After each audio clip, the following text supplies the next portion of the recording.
I visited them in their houses. They were captured and released after a year. They paid $1,500 according to them, but they were not given documents, the required documents, because after paying, you are supposed to be given a paper that can give you the legality to stay in Turkey for a period of time. I think it's yearly. That was the purpose of that payment? Yes. Okay. But still they are struggling to get that paper, even after making payment and getting their lawyers.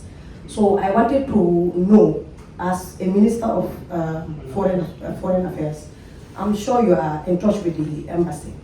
Some of these migrants there are really suffering. I know it because I went to visit them and I spoke to them that day.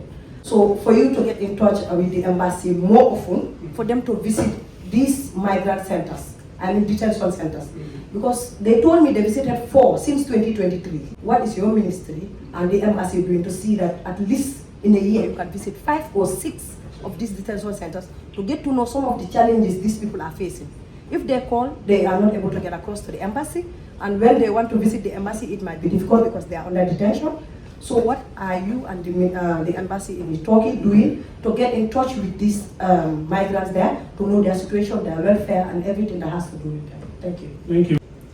During our time, we tried to establish associations.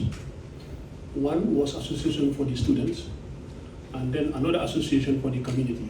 These are the migrants. And time, we do have meetings.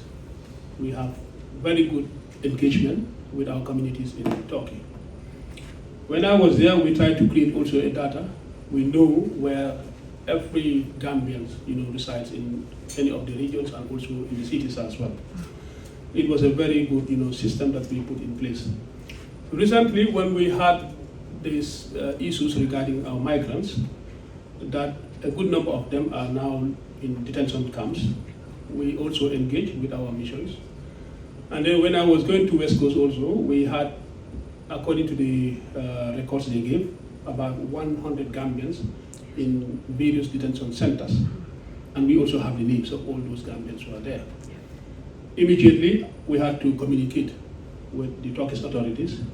And as we are talking, on the 17th of April, I've been given, an invitation by the Minister of Foreign Affairs, my brother Piran Hakan, to visit and also purposely to discuss about the status of our Gambian citizens in Turkey. That is going to be the purpose of my visit in Turkey, to make sure that at least they are applied. Like you have already mentioned, if they are asked to pay $1,500 to regularize their stay in Turkey, I see no reason why, after paying that amount of money, they do not have their papers.